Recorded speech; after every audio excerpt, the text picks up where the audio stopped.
Welcome back to Pole Barn Garage, where we're back with the Baseria Blanca Ranchero. We're going to be putting a gas tank in it and hopefully fixing some of the fuel issues we had in the last video on this car. I don't know what else yet, but we'll figure it out as we go. So this is the 750 Edelbrock that was on the car. Well, I think we should try to save it, right? So go ahead and, get to saving it by filling that bucket with diesel fuel. And maybe by tomorrow it'll unstick itself, because if you recall, this thing is completely frozen. Nothing moves at all. So I think we just need to soak it. Yep. And I think we'll have to go get more diesel. If only we had a truck to get it in. Oh, wait, there it is. It already looks like new. Yep. Transmission fluid. Secret sauce for all penetrating lubricant formulas. A little actual penetrating lube, just for good measure, See, it'll mix right in. Alright, well here's our new, genuine Canadian gas tank. This gas tank is only $118 on Rock Auto and like $40 for shipping. What gives? It's the same tank that was $400 and some for the Torino. But, whatever. This is actually a 74 gas tank, and it has a different kind of valve on the top. I think it's like a rollover valve. And I think you just put that grommet in, and then punch it a few times, and wiggle it, step on it maybe, and yeah, piece of cake. Oh god, that's really installed now. Well, that's where that goes. And I just put the new sending unit in. I kind of had to bend the pipe on the sending unit to get it to fit, but whatever. We'll just tap this lock ring in. Now, we'll just throw it in. Yeah. Piece of cake. I got this $30 piece of rubber here for the filler neck grommet. Just,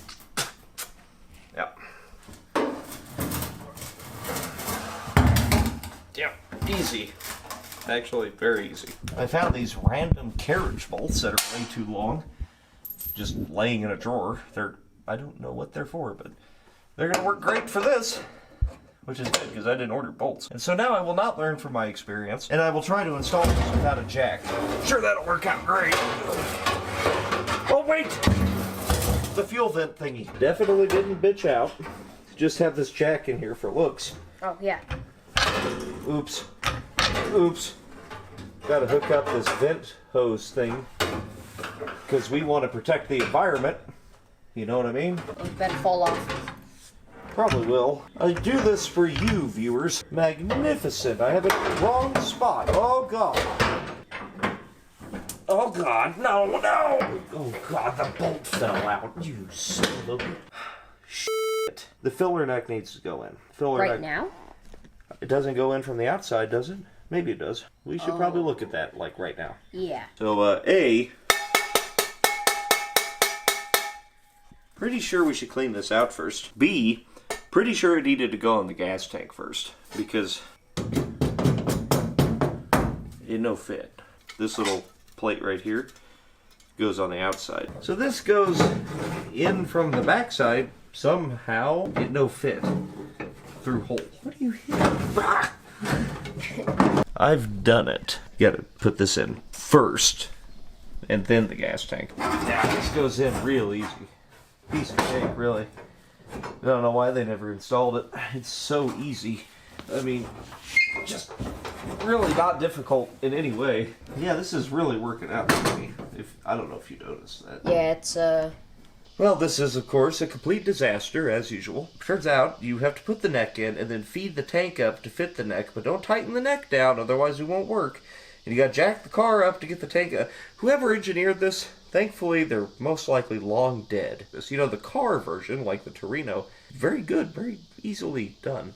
This, not so much. Well, at long last, it's in. It's not great. The strap alignment is, well, it leaves a little to be desired. But that filler neck is installed all the way. That's just where it is. And you know what? Sometimes you just gotta know when to call it, and I'm calling it. That's good. I'm gonna tighten down the straps on it, get her stuck up in here, and hook up the fuel line. We'll dump some gas in it. Well, at least we'll have an actual gas tank, and that should help some of our fueling issues, I think. I'm gonna cut the excess threads hanging off the fuel tank strap bolts, because, well, I'm kind of a perfectionist. It's time to remove the Jag tank out of here. Fill her up. Reminds me of stealing gas like the old days. I mean, this would have made stealing gas a lot easier if I would have known about the magic of the drill battery and the clicking. Well, actually, we're going to go fill this thing up with some gas, and I cannot stand these things anymore, so I'm cutting them out. Safety first. Oh, wait. That'll protect me from all the gas fumes. I woke up today and decided that the Ranchero needs to haul some mulch. So, we're going to change out the radiator hoses that desperately need changed, and then go pick up some mulch in it. You stop peeing up. Why are you doing? Oh.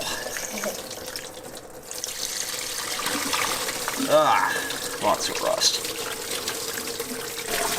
Incoming! Did I make a big mess? No, not that bad. Oh, good. You know, these are really cool and all, but I think we can get rid of it. Huh?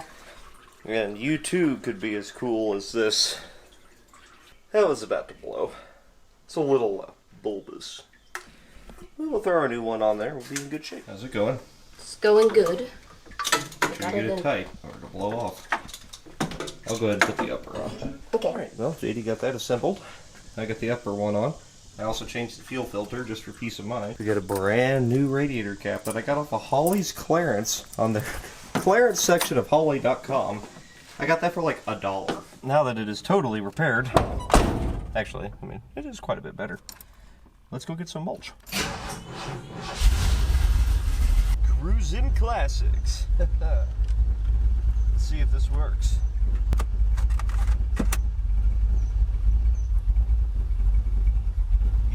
Yeah.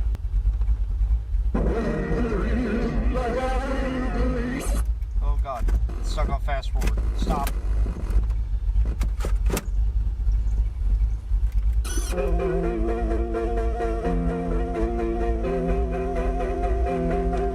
Yeah. Yeah, sounds great, man. Hope your cat is fine. I know. Oh my God. It's starting to squat. The factory weight rating of this truck with the heavy-duty Squire suspension is 1,200 pounds. These are, I'm going to say they're 25 pounds a bag, probably. We have 23 of them. That's only like 500 and some. Clearly, it should be just fine, right? Yeah. I mean, it's not sitting low or anything. I think I need to shift the ballast around. It's a little lower on my side. Let's go do some landscaping. This is the greatest shop truck ever. It is.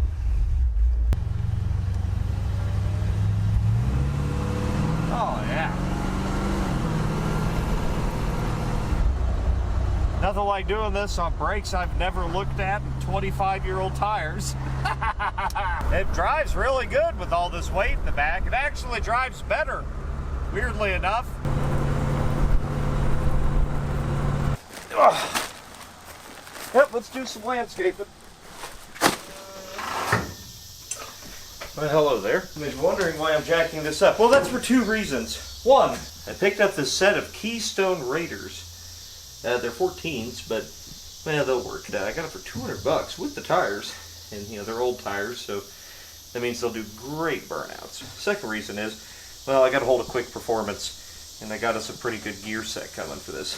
Now, I am trying to keep this as like a budget-oriented build. That said, there's really no getting around spending money when it comes to stepping up your rear end gears, which this desperately needs. I went as budget as I could, but I did upgrade the axles to 31 spline, which means we need to yank these axles and measure them. These wheels, I mean, they're just the worst wheel ever. I feel ashamed that they're even like in front of me. Just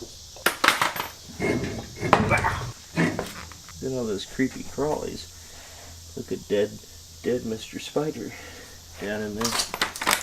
You know, when I had my Ranchero when I was like 15, it was the first time I ever saw a Black Widow. Actually, I pulled a wheel off of it, and there was a Black Widow in it. Scared the shit out of me. Hopefully these aren't stuck too bad.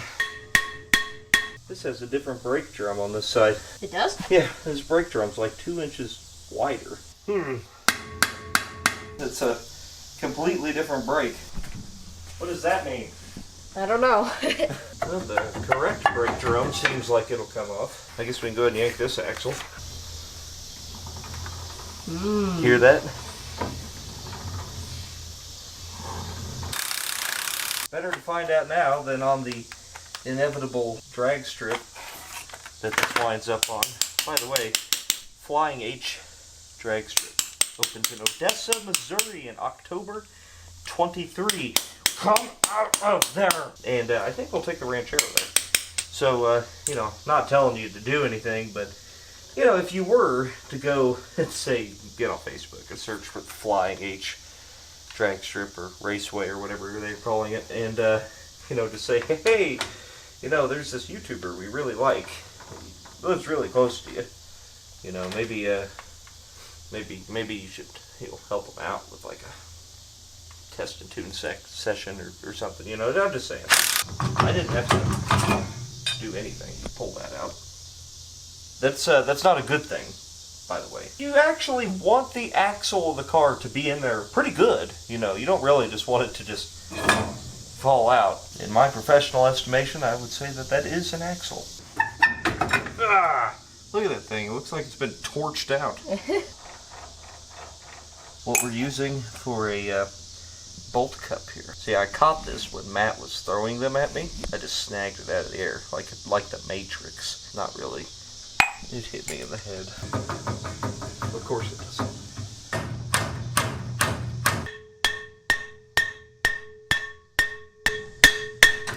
You know, it had one pretty well installed axle, you know. It's got a new drive shaft in it. Also, look, it has an H-pipe in it in the exhaust. It's a full-blown race car. Also, look how solid this thing is. God, it's in good shape. But anyway, we need to get a measurement on this pinion so I know what to give them. And I just pulled the tag off of it, and this has a 3.0 gear in it. I had my professional note taker write down all the measurements. And we sent those off to our guys at Quick Performance, and they're going to get us set up. Get rid of that 3.0, which is better. I thought it was a 242. I think the cam will be a lot happier with a 370. We got our gear set for Quick Performance down there. Let's go ahead and pop out the old third member. I got a high volume fuel pump in here. And got a 850 Demon carb. Picked that up on Marketplace for $300 and a jet kit. So we got some stuff to do. Let's get this old one yanked out. First things first, let's yank the drive shaft. And of course, completely ignore the U-joint that's probably bad.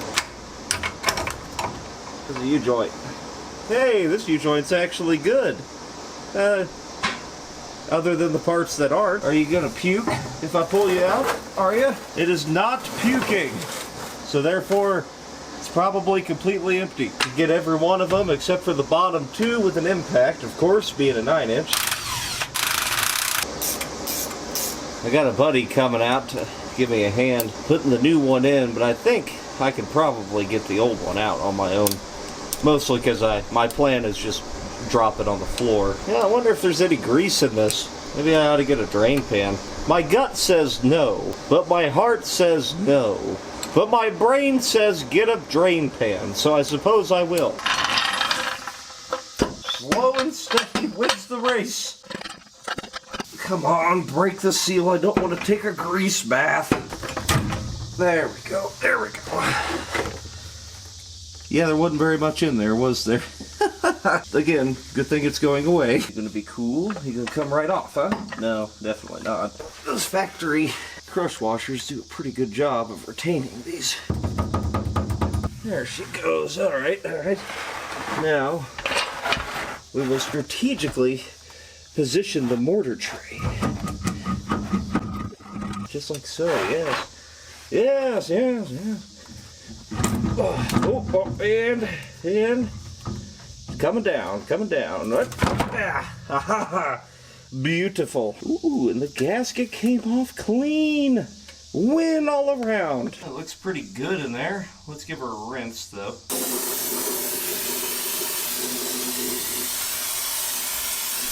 gasket surface is nice and clean. That's really what we're after right here. Oh no, I put... Damn it, I drug the mortar tray away like an idiot. God, sometimes I'm just not very smart, people. So, let's go ahead and put our new lube locker gasket on here. In the meantime, I could probably work on getting this out of the buckets that they insist on shipping everything in. Always a Menards bucket, always has been. What?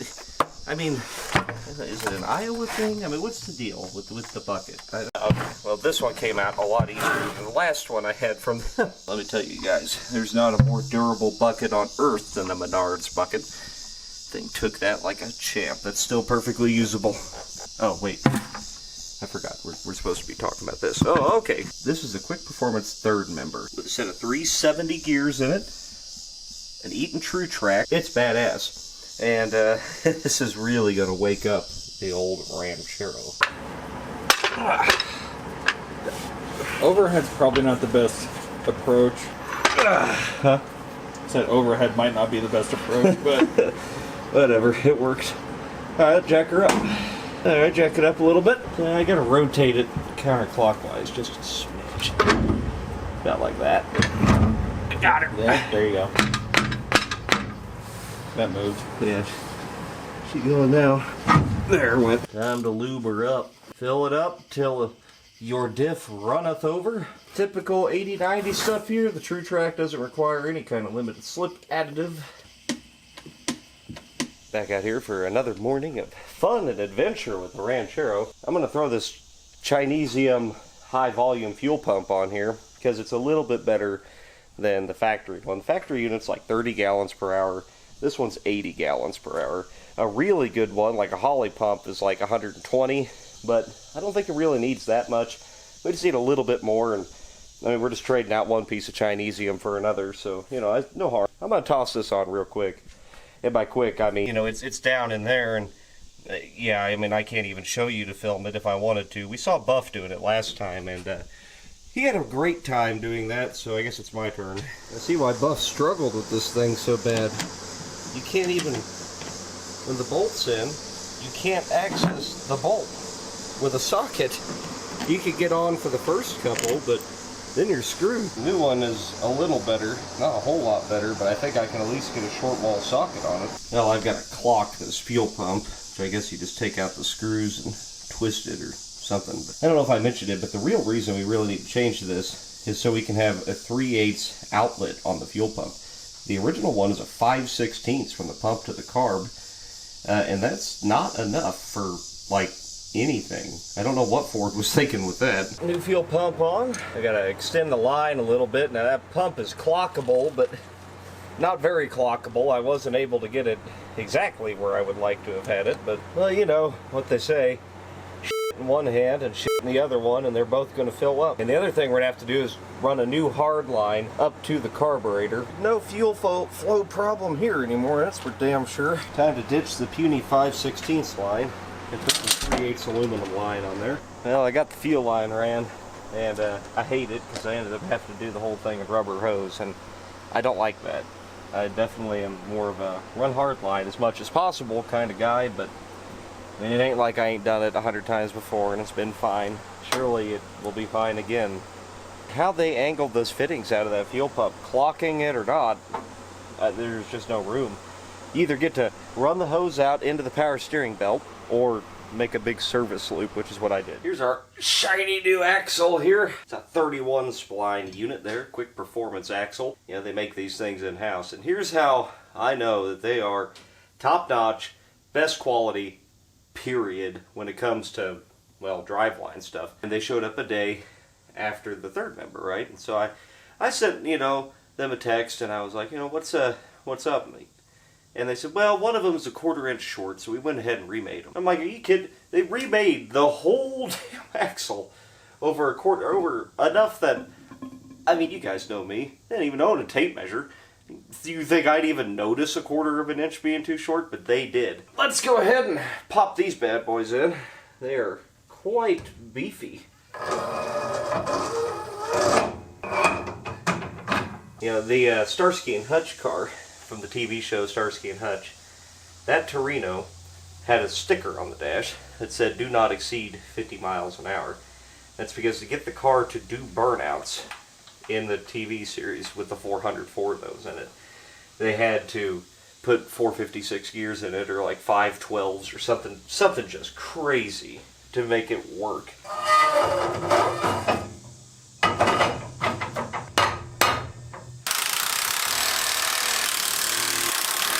Well, I guess we ought to rebuild the brake while we're in here. Good as new. Actually, it looks like brand new. Get our drum on here on our brand new brakes. Beautiful.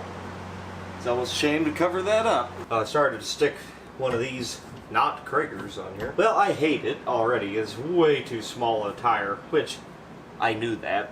It's a freaking 265/50. It needs to be about a 315/50. This is all I have for right now. The other tires are like ready to explode at any moment. We'll put these on and then, you know, kill them to make sure that they never hurt anybody ever again. My go-to source for all things nuts, and by that I mean lug nuts, is lugnutguys.com. Has been since well before YouTube. Turns out their CEO is a viewer of the channel, has been since the very beginning. He's a great dude. Go to lugnutguys.com and save a couple of bucks by using code PBG at checkout. That's horrible. See if we can clean this wheel up a little bit with the tire and, you know, make them look good before we send them to their inevitable doom. I mean, it looks pretty good from this perspective. It's just the, I don't know, we'll see what it looks like on the ground. Hello, you're a neutral. Uh-oh. No. Words cannot express how much I hate this. Might as well do the fronts too, I guess. Oh my god. What, need ball joints? Nah. Clears the disc brake, barely. You're gonna be kind of low, man. Maybe a little slow too. You know, now would have been an excellent time to look at the wheel bearings or the brakes, or all that stuff that I ignored. So I'm not going to do any of that. El Ranchero is looking kind of El Stupido with these things. Holy crap. Look at the size of that mud dauber's nest. Big one there.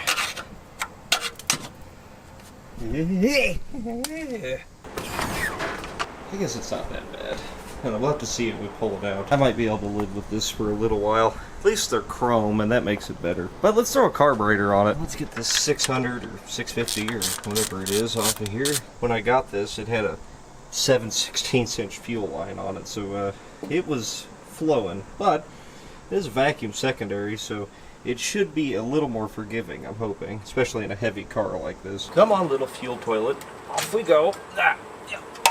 Keep that around for the next thing, so it'll disappoint me again. I wonder what the carb gasket looks like under here. I never took the spacer off before. I wouldn't mind taking a look at it now.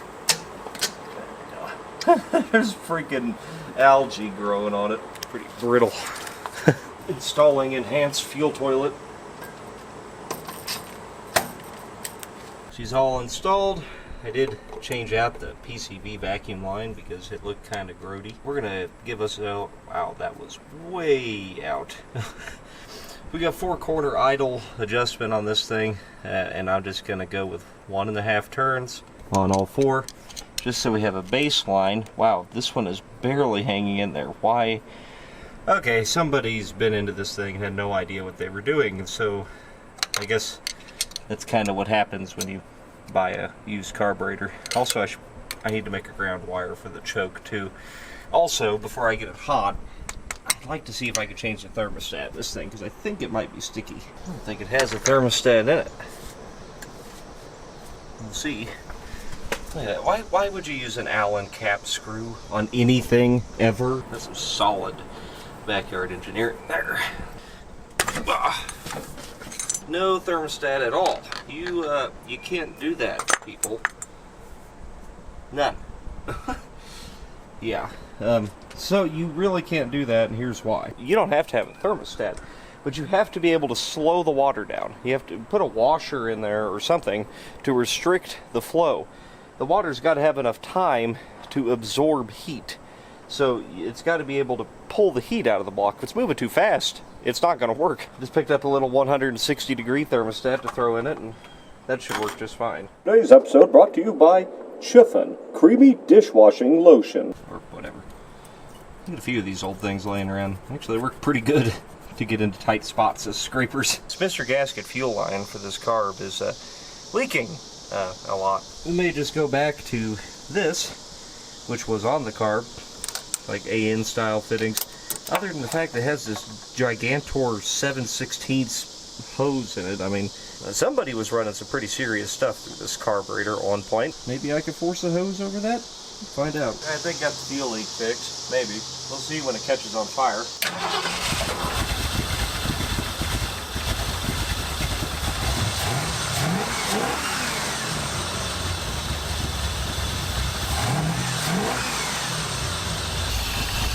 Problem. That's the bigger problem. Fuel bowl stopped pulling up. So you loosen the jam bolt on the top. Try that. I can see about half of the float through the bowl. We're going to jam it back tight.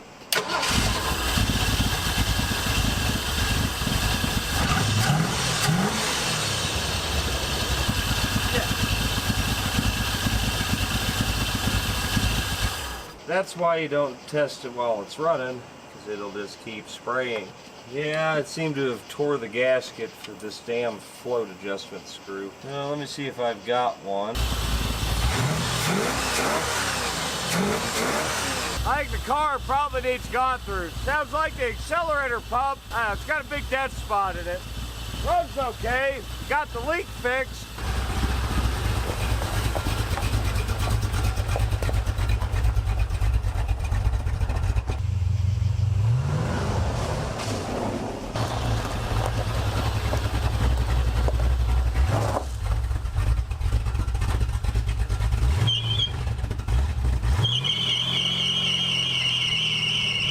That thing is way, way rich.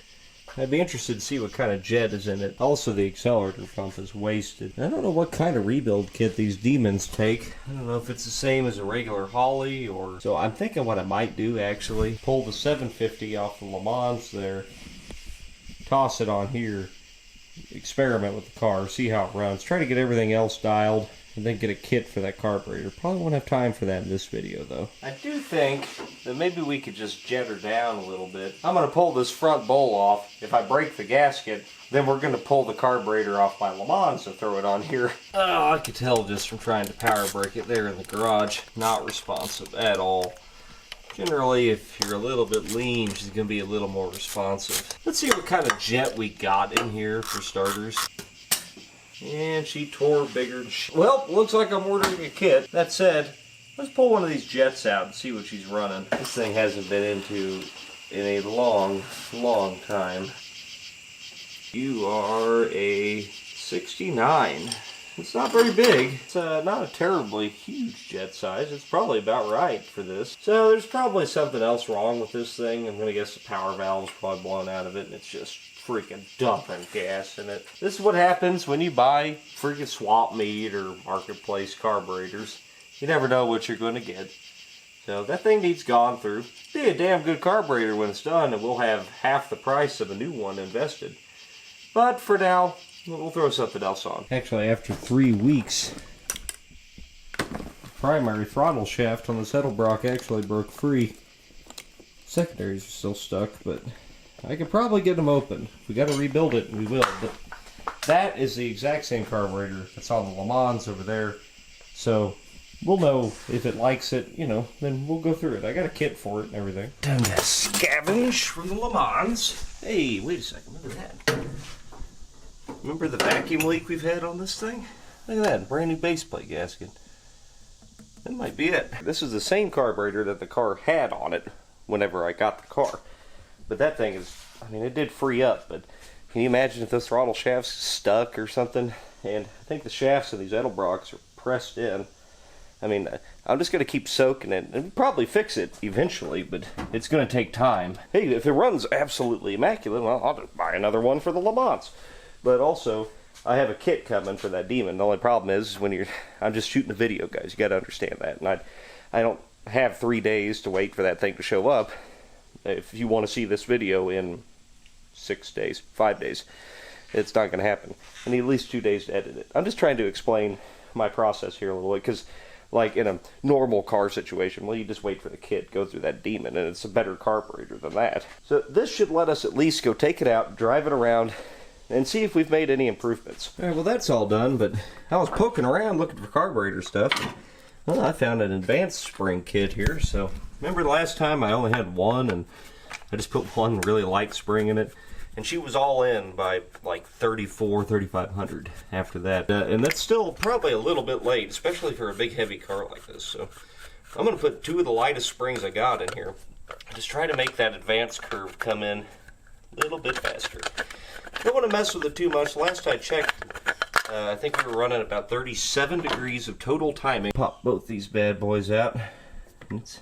Oh god, that's a really heavy one. I think probably ain't moving at all. These 2 copper ones, that's actually really loose now. So yeah, let's try it.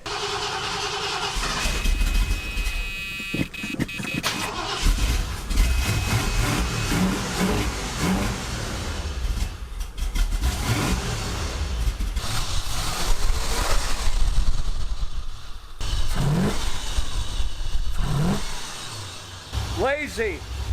Oh good, it's raining. It's not rich though. Way better than it was. Smells fine.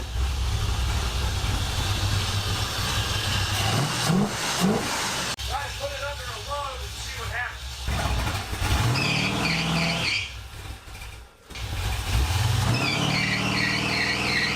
It's still pretty boggy, but it's a lot better. I mean, of course, the only problem with that demon is it just needs gone for accelerator pump's jacked in it. You can adjust the accelerator pump on these a lot easier. I think we'll probably try that. But also, I am going to throw a timing light at it. Let's put another couple degrees in it. These Edelbrocks are really easy to change your accelerator pump shot just by moving this little cam here. You can move it down here for a stronger shot, or up here for takes a little longer for it to fully depress. Generally, in a heavy car like this, you don't want that quick hit because it takes a second for it to get moving. And I think we're going to do that. That'll let the engine catch up a little bit before all that fuel hits it. I'm just going to put another couple of degrees of timing in here and also verify that it's held its timing.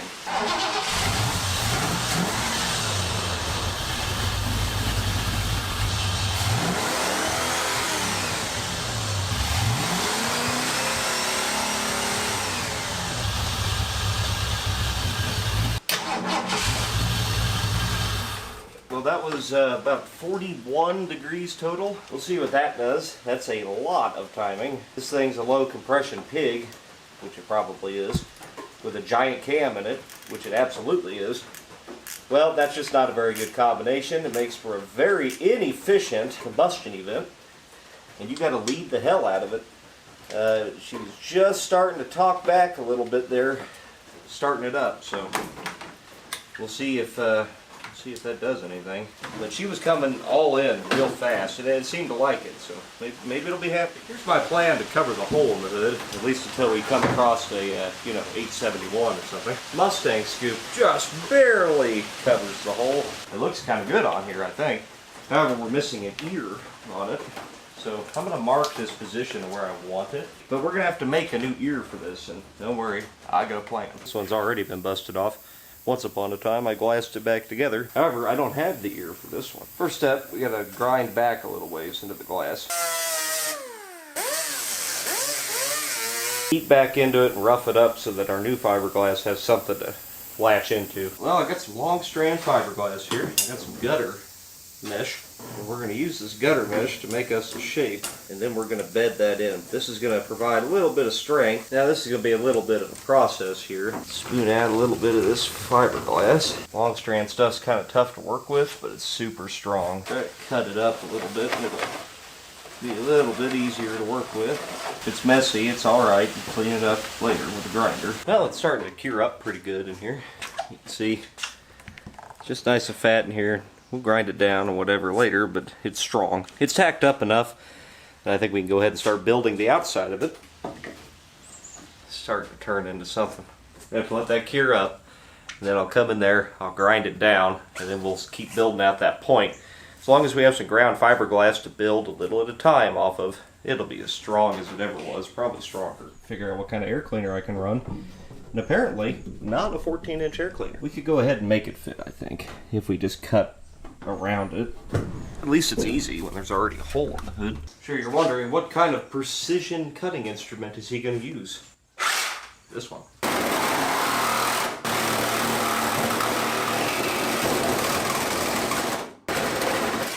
See, we're also doing some advanced weight reduction here. Looks like that rain cleared up, so I'll probably drill these holes and let's go take her down the road.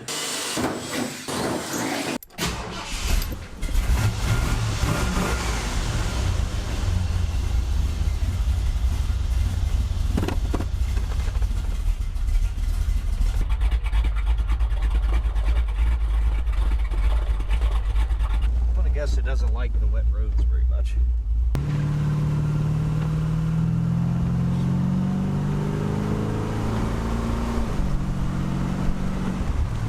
Well, it runs fine. I mean, just as far as just running goes. Steep gears.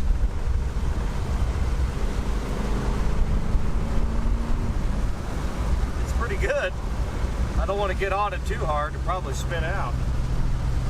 Feels like driving around in second gear now. Whoa, holy shit. Yeah, well, maybe wet roads and really crappy tires aren't the best recipe here.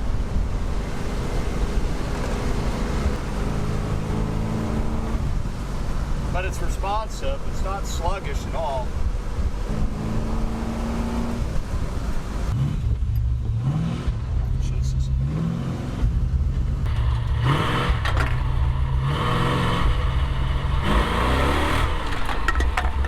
Idle it down. I don't know why it idled up on me.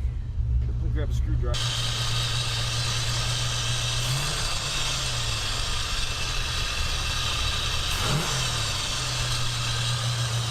I'm sure all these rich people love me.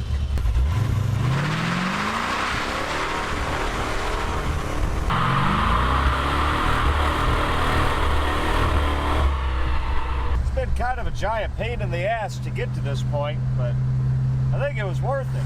Now, I'm going to ignore the fact that the temperature gauge is still baked and just assume that clearly that doesn't work. And it's running fine. It's definitely not giving me any indication that it's hot, so that's fine. It's finally kind of running like it's supposed to. Now, granted, it's wet out. Listen to that.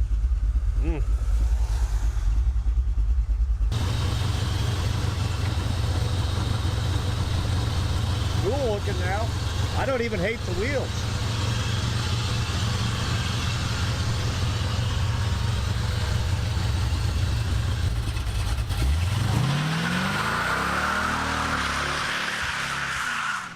Again, just ignore that. That's fine. At least it's got wipers. I will fasten my seatbelt, okay? Just settle down. I think 41 degrees is a little too much.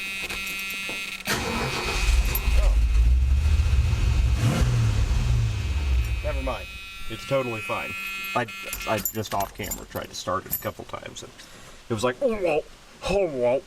So let's blame the starter instead, because it really likes all that timing. Car's nice and clean after driving in the rain, so let's go ahead and ruin that. Since I've been kind of having a hard time getting that thing, getting this stuff to hold its shape. I guess I should have bought some fiberglass mat while I was out. A little duct tape and a way to make a form out of this.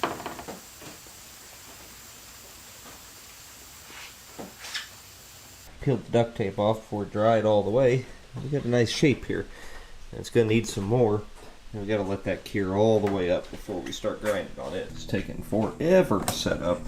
I gobbed a little more on there to grind it into shape. But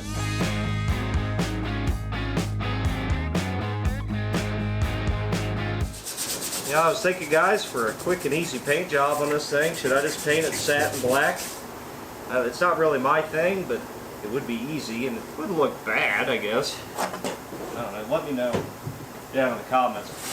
Pretty much whatever paint job this thing gets is going to be tractor paint, so, you know, keep your options down to like implement colors. Nice to have a nice workbench like this. I'm pretty spoiled, pretty privileged actually. Well, got it on my workbench. I do have a hard time relating to the common man because of my high dollar operation I got here. I mean, this, you know, this hood scoop, I think I gave $5 for it at a swap meet. Yeah, it's kind of a big spender.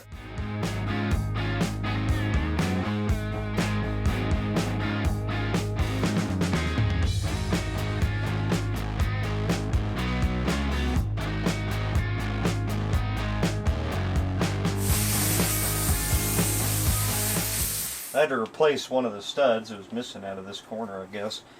It wasn't missing earlier, but it was now, and so I took this one out of the middle and moved it over there since we won't be using it anyway. It doesn't have to actually look good in here, but it does have to be black, otherwise it'll stick out like a sore thumb. Well, that's fish-eyeing everywhere. Woo! Starting to get hot boxed in here. Kind of dust in the edges of the hole here. Mask off the rest of the hood and spray it.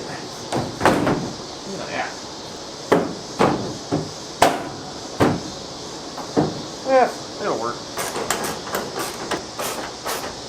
So I got her in there. Had to replace that one stud with a bolt, but it worked. However, you can see right through the back of the damn thing. I don't know what to do about that, really, because it kind of looks like I could notch out for the body line, except for this is never coming off again. But I could make a notch there. That might let it set down a little bit, but then again, the damn thing's cut at a taper. I don't know if it would or not. I notched that back there, but it didn't really help any. We may be running some caulk along there or something, but I think we could paint it first.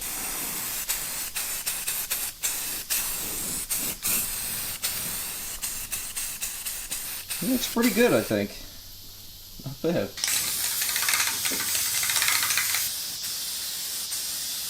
I'm just going to caulk that up on the inside. And so, you know, I have this tube of roof repair here. And, yeah, that's that one. That'll work just fine, I imagine. This is never coming off again. You know, one might think I might use this on my roof. But no, that's not actually what the roof repair's for, of course. If that ain't a pro job, well, I don't know what is. That said, it didn't work. I mean, you know, he got some of it. Oh well. Well, that's pretty cool looking. I like it. Oh, and yeah, once again, the semi-gloss paint is gloss. Yeah, the Rust-Oleum paint is actually too good. The inner tailgate panel was in it when I got it. I don't know why it was on, but I don't know. Let me bust out the self-tappers and put that back on. Well, I'm just going to go ahead and shoot a self-tapper in this. Well, I'm just going to go ahead and shoot a self-tapper in this. Well, I'm just going to go ahead and shoot a self-tapper in this. Well, I'm just going to go ahead and shoot a self-tapper in this. Well, that's better. And it works fine. I don't know why they had taken that off. Must have been some reason. I'm sure I'll find out about it later. All out of self-tappers now, though. Damn.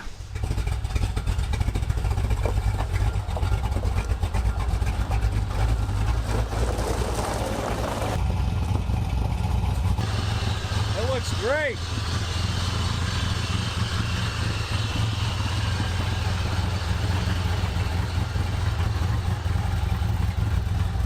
It's not raining yet, so let's go see if it'll do some real burnouts.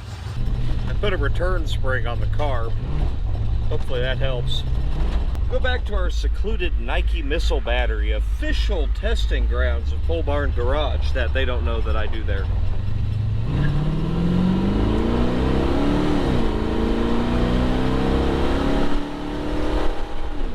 Damn. Shit. That's pretty good. See, now we got the ram air of that scoop, you know. It's that's 50 horse at least.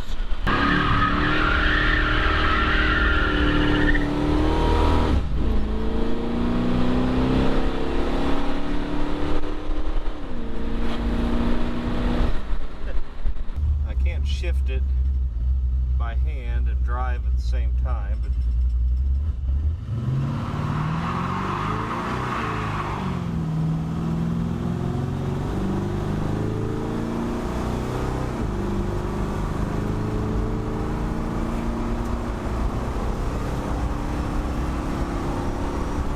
missing now. Better check the plug wires. Kind of missing down low now. If we burned something on the wire or something stupid, or melted a plug, or that upper end noise came back that I heard before. That's always possible. And that one was loose. That one was also loose. Well, there's our old black mark, still here. And that was from the last video on this car 2 weeks ago. Surprised that's still here. Yes, this is asphalt. That's why I come here. Because there's nothing around, nobody to hurt. You know, well, it's not mine, but, you know, they don't know that. So, can we spin 2 further than that one? Maybe?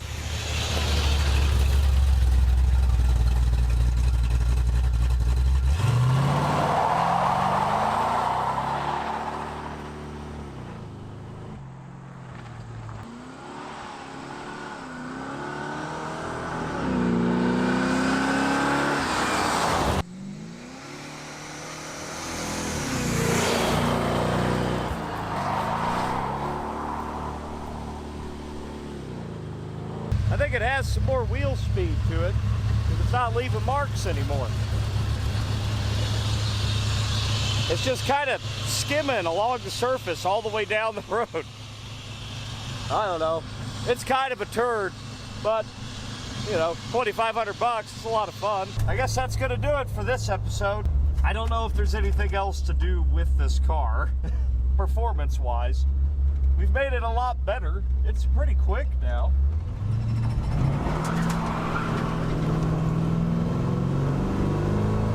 I think we're just fighting low compression, and it just isn't there, man.